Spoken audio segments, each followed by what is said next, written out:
Everyone, good morning. তো তোমরা সবাই কেমন আছো? আশা করছি ভালো আছো, আমিও বেশ ভালো আছি। নতুন আরেকটি ভিডিওতে তোমাদের সবাইকে স্বাগত জানিয়ে ব্লগটা স্টার্ট করছি। তো আজকের দিনটা বুধবার, আর ঘড়িতে প্রায় ওই 6টা মতন বাজে। তো প্রত্যেক দিন যেরকম আমার সকালে রুটিন, সেই রকমই মানে প্রত্যেক দিন আমাকে ঘুম থেকে উঠে ফ্রেশ হয়ে কিচেনেই আসতে হয়। তার কারণ মেয়ের স্কুল থাকে, এইদিকে টিফিন বানাতে হবে, তারপরে ব্রেকফাস্ট বানাতে হবে। আর মেয়ের টিফিন বানানো বলতে খুব একটা তো সেরকম দিই না, বিস্কিট এইসবই দিই আর ফল দিয়ে দিই। তো এখন ছোট তো কোনো রকমে লিকুইড খাবার এইসব কিছু দিই না, তেল রকম জিনিস, তার কারণ ড্রেসে লেগে যাওয়ার চান্স থাকে, লাগিয়ে দেয়। তো ওই বিস্কিট দিই, মাঝে মাঝে ক্রিম বিস্কিট দিই, সেইটাই মানে মাঝে মাঝে ওই জামাতে লাগিয়ে দেয়। তো তাই ওকে শুকনো জিনিসই দেওয়ার চেষ্টা করি। তো বিস্কিট, কেক এইসবই দিই। আর ফলের মধ্যে তো যেরকম যখন ফল আনে ওর বাবা, তো সেই রকমই ফল দিয়ে দিই। তো দেখো ওইদিকে এসে কিচেনটা ভালো করে পরিষ্কার করে নিলাম। মানে প্রত্যেক দিন তো রাত্রিবেলা পরিষ্কার করেই থাকি, করেই ঘুমাই আমি, না তো ওই সকালবেলা খুব মানে ওই তাড়াহুড়ো হয়ে যায়।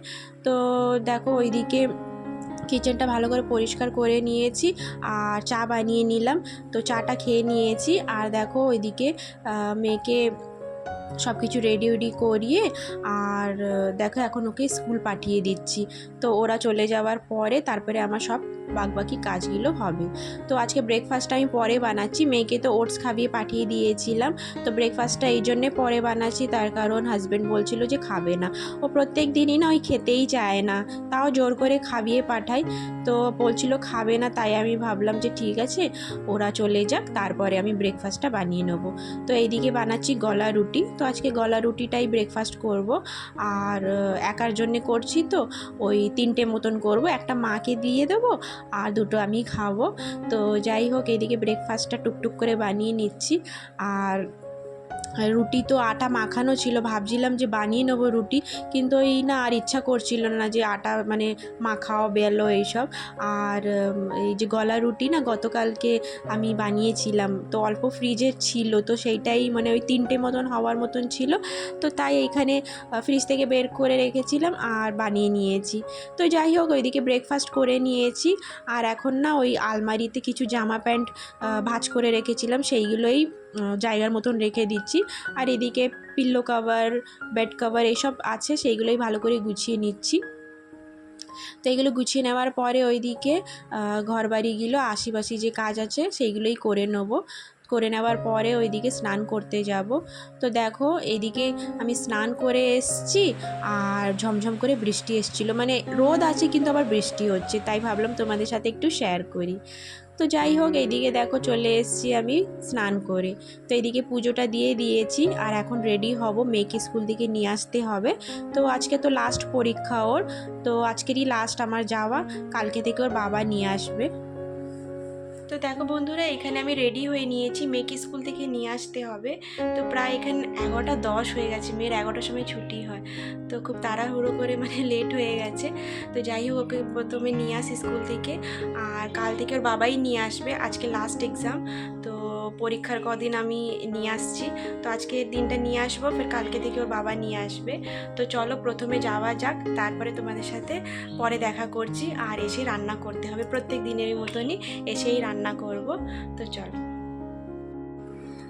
তো যাই হোক, দেখো স্কুল থেকে মেয়েকে নিয়ে চলে এসেছি। আর ও না সব কিছু একাই করতে পছন্দ করে, আমি করে দিলে না ও করতে চায় না, তো নিজেই শু খুলবে, আই খাট খুলবে, এইসব করে। তো দেখো চলে এসেছি, এসেই এখানে ফ্রেশ হয়ে মানে আমি চেঞ্জ করে নিয়েছি, চেঞ্জ করে তারপর এদিকে রান্না বসিয়ে দিয়েছি। তো এসেই না মানে ভীষণ গরম লাগছিল, এত মানে গরম পড়ে গেছে না, ভীষণ রোদ বাইরে। ওই আর ভাবো ওই 11টা 12টার সময় ভীষণ রোদ থাকে, কেমন একটা গরম থাকে, এসেই কষ্ট হয়ে যায়। কিছুক্ষণ একটু বসেছিলাম ওই 10 মিনিট মতন, তারপরে রান্না বসিয়ে দিয়েছি। তো দেখো এইদিকে না আজকে না ওই উচ্ছের একটা চচ্চড়ি করছে, মানে ওই হাজব্যান্ড না গতকালকে বিকেলবেলা মাছ নিয়ে এসেছিলো, কাতলা মাছ, তো মাছের তেল ছিল, তো বলছিল যে মাছের তেল দিয়ে ওই উচ্ছেটা রান্না করতে। তো এই মানে কি বলবো, এই তরকারিটা কি বা চচ্চড়ি কি বলবো জানি না, এটা না ভীষণ খেতে পছন্দ করে হাজব্যান্ড মাছের তেল দিয়ে। তো অনেকজন খায় আর আবার অনেকজন খায় না হবে, তো আমরা খাই। তো আমারও ভালো লাগে ভীষণ। তো এদিকে উচ্ছে চচ্চড়িটা করে নিয়েছি, আর এখন মাছটা বসিয়ে দিয়েছি, আর ভাতটা তো হয়ে গেছে। তো আছে কাতলা মাছ বানাবো এই বেগুন আর আলু দিয়ে, তো এইদিকে সব কেটে উটে জোগাড় করে নিয়েছি। আর এদিকে দেখো মাছগুলো ভেজে নিচ্ছি, মাছগুলো ভাজা হয়ে গেলেই তরকারিটা বসিয়ে দেবো। আর এদিকে প্রায় ওই 11:15 মতন বাজে, তো ঝটপট করে রান্না করে নিচ্ছি। রান্না করে নেওয়ার পরে এদিকে মেয়েকে স্নান করাতে হবে, ওকে খাওয়াতে হবে। যেহেতু দুপুরবেলা না খুব তাড়াতাড়ি ঘুম পেয়ে যায় ওর, তাই খুব তাড়াতাড়ি রান্না করে নিতে হয় আমার। তো যাই হোক, এদিকে দেখো আলু বেগুনটাও ভালো করে ভেজে নিয়েছি, আর মশলা, যে বেসিক মশলা হয় সেইগুলোই দিয়েছি, আর ভালো করে কষিয়ে নিয়েছি। তো এখন জল দিয়ে দিলাম, জল দিয়ে দিয়েছি, আর ভালো করে ফুটে গেলেই মাছটা দিয়ে দেবো। তো দেখো এখানে যে উচ্ছে তরকারিটা আছে, এই যে ফাইনাল লুক, ভীষণ খেতে না টেস্ট হয়েছিল সত্যি। অনেক দিন, প্রায় অনেক দিন পরেই এই চচ্চড়িটা বানিয়েছিলাম।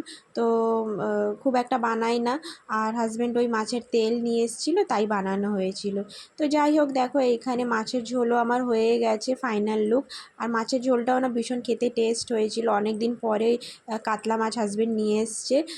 প্রায় তো ওই ডিম মাংস এইসবই রান্না হচ্ছিল, আর এই যে সমুদ্রের মাছ বেশিরভাগ মানে খাওয়া হচ্ছিল, তার কারণ বাড়ির কাছেই, মানে বাড়িতেই প্রায় আসে, তো সেইগুলোই খাওয়া হচ্ছিল। অনেক দিন পরে মিষ্টি জলের মাছ খেয়েছি। তো যাই হোক, এদিকে বিকেলবেলা তোমাদের সাথে দেখা করছি। তো হাজব্যান্ড আসার সময় না এই নুডলস, আর ওর সাথে ওই সস দিয়েছে, আর এইখানে ওই পাপস আছে, তার মধ্যে চিকেন আছে, আর একটা চিকেন রোল আছে। তো চিকেনের আইটেমই সবসময় হাজব্যান্ড নিয়ে আসে, ভীষণ চিকেন খেতে পছন্দ করে।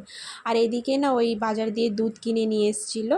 তো আমাদের যে দুধ দেয় ছেলে, ওই ও না আসছে না, তো তাই এইখানে দুধ নিয়ে এসেছিলো। তো চলো আজকের মতন এই পর্যন্তটা।